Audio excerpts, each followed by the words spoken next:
Hey, e-commerce friend. Today's episode is a replay of one of our most popular episodes. And even if you listen to it the first time, I encourage you to listen to it again because it's likely your business has evolved a lot since then and there might be something that's more relevant to you right now, or you might just hear it differently. So don't go away, listen through. Let's get into it. Welcome to the e-commerce badassery podcast, the place for scrappy female entrepreneurs who want to learn actionable steps and strategies to grow the traffic, sales, and profit in your e-commerce business. I'm your host, Jessica Totillo-Coster, a 20-year retail veteran who spent 3 years as the only employee of a 7-figure online store. That shit was crazy. I know exactly how it feels to do all the things, and I'm sharing everything I learned the hard way so you don't have to. I may have started this business by accident, but supporting badass bosses like you lights me the fuck up, and I am so stoked to see you grow. Are you ready, babe? Let's roll. Welcome back to the e-commerce badassery podcast. I'm your host, Jessica Totillo-Coster. I'm really excited about today's episode because this topic has been on my mind for a long time, and I have touched on it here and there throughout the podcast, but never dedicated an entire episode to it. With the release of Shopify's filter and search app, it reminded me that we needed to chat about it. And yes, it's still technically an app that you have to add to Shopify. It's not quite native, but it's created by Shopify and it's free. If you're already using a third-party app, then continue to use that, especially if it has more features than the standard Shopify one. But if you haven't done anything to optimize your search, the Shopify app is a great place to start. One thing to keep in mind, if you're a one-product store or only have a handful of items and not a lot of educational blog content that people will be searching for, you can probably skip this episode. But if you just want to hang out and learn, that's cool too. Before we get into the nitty-gritty details, let's talk about why we're talking about this and why e-commerce site search is so important. And here are a few statistics to paint the picture. 64% of people use site search because they're ready to buy. 43% of users on retail websites go directly to the search bar versus putzing around and shopping your website. Consumers who use search are 2.4 times more likely to buy, and they spend 2.6 times more than the customers who don't use search. 39% of purchasers are influenced by relevant search, and 12% of users will bounce to a competitor's website after a poor search experience. If you want to learn more about the power that site search has on e-commerce conversion and sales, I'll put a link in the show notes to where I got all of those numbers. And I want you to think about how you shop e-commerce sites. Sure, in some cases, you're going to peruse and scroll to see what they have, but other times you're going to start shopping knowing exactly what you're looking for and want to find it as quickly as possible. And for most consumers, that's how they shop on sites like Amazon. I mean, there's a reason why their search bar is so big and obvious at the top of their screen, because they know that it's typically how their consumer shops, and they know how valuable those shoppers are. And sure, maybe there are people who browse Amazon, but it's likely that happens way less often than, on a typical apparel website. And yes, I realize you're not Amazon, but the point is, an optimized search experience is really important and valuable for e-commerce businesses.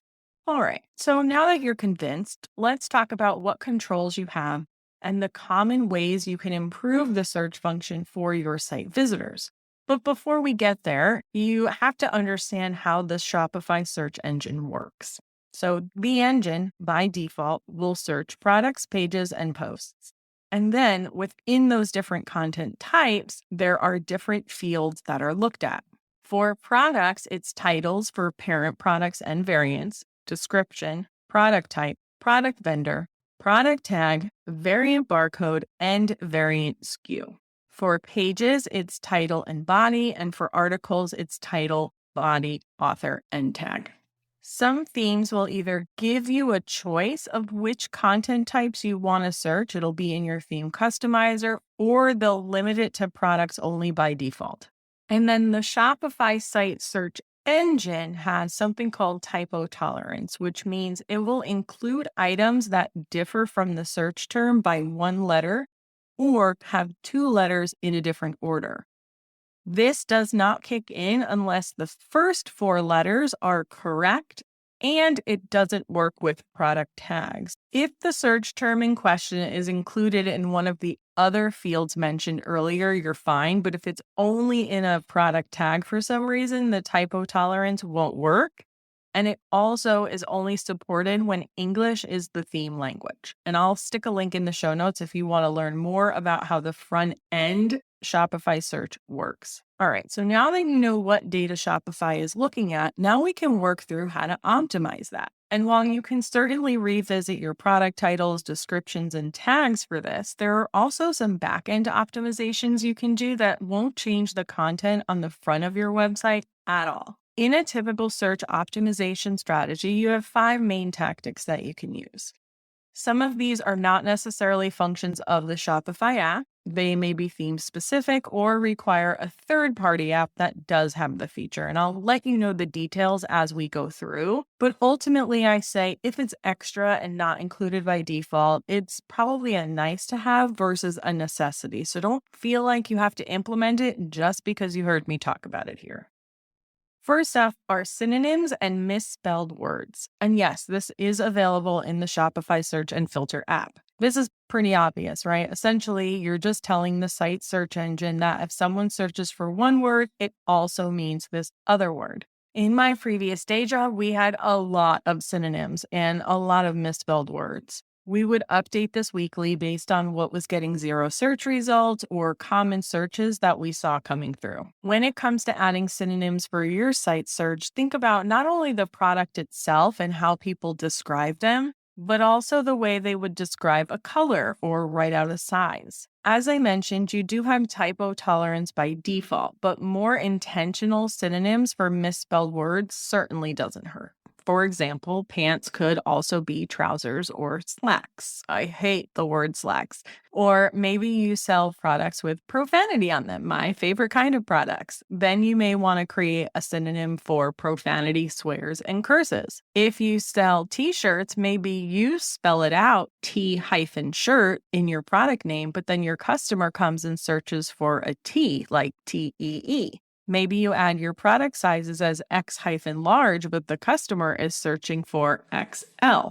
Or maybe you list something as burgundy, but the customer is searching for maroon. Speaking of colors, one note about that.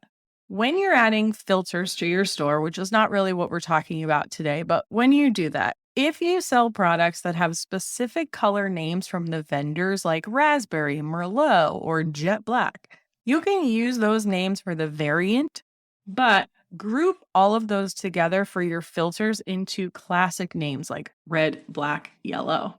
If you have a handful of metallics, maybe not enough to separate silver from gold, you can group them together. And same thing with prints. Maybe it's all prints or you group stripes and florals, animal prints, etc. When it comes to search synonyms, there is a lot that can be done here, and it might be a big project at the beginning, but then it just becomes a maintenance thing. And you may also want to get in the habit of adding common synonyms or misspellings as you add new product as part of that initial workflow. If you're not sure where to start, there are 2 reports inside of Shopify that you can look at. One is called the Top Online Store Searches, and the other is Top Online Store Searches with No Results. These reports are a great way to not only identify what synonyms and misspellings you may need to focus on, but also what products might be a good addition to your store. Product boosts are another feature of the Shopify Search and Filter app. This lets you push specific products to the top of the search results. This is a great option if you have a lot of evergreen products and maybe your new items tend to get buried by your best sellers, or maybe you've got an item that just doesn't seem to move and it's possibly because it hasn't gotten enough attention. Next up are visual recommendations inside the search results. This is just where it shows mini product listings. So instead of the customer having to be redirected to a product grid or search results page, the most relevant items will appear as they're searching. This is typically theme related, and there are probably apps you can use to add this functionality. It's not something that can just be toggled on through the app. Then we have predictive search. This is just like when you search Google. As you start to type, Google will give you search suggestions. Great tip for finding SEO keywords, by the way. This is the same for product search on your e-commerce website. And this is also theme specific, and you might already have this functionality in your store.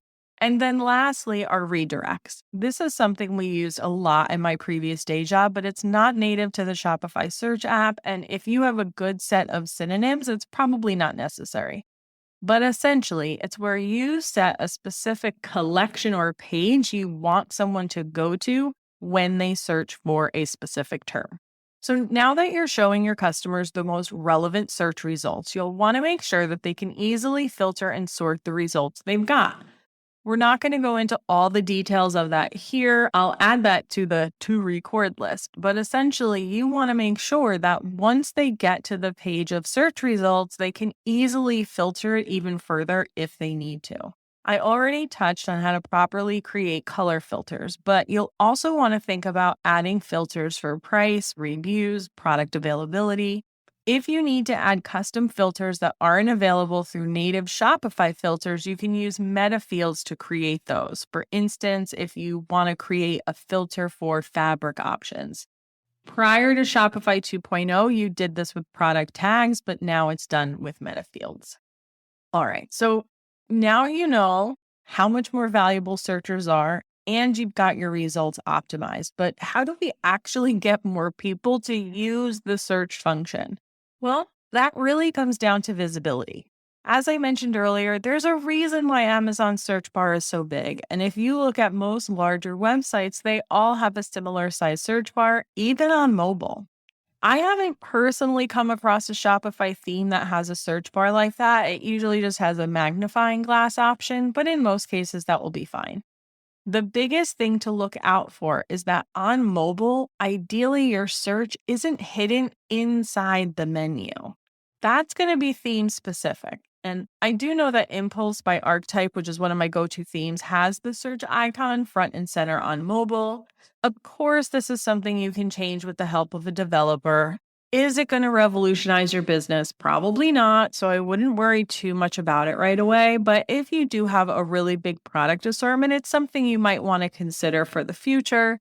And, as time goes on, customers are getting more and more accustomed to how things are laid out on websites, and they may very well know to open up the menu to go look for it. All right, so just in case you tuned out somewhere along the way, let's bring it back and do a quick recap. Consumers who use search are 2.4 times more likely to buy, and they spend 2.6 times more than customers who don't use search. As an e-commerce entrepreneur with a wide assortment of products, it's in your best interest to spend some time optimizing the search experience on your website. Get started with the Shopify Search and Discovery app so you can implement synonyms and product boosts. Use the Zero Results Search Report and the Popular Searches Report to figure out what needs to be optimized. Check your theme to see if you already have predictive search and/or product listings in your search results. You're likely to have more of this functionality if you're on a Shopify 2.0 theme.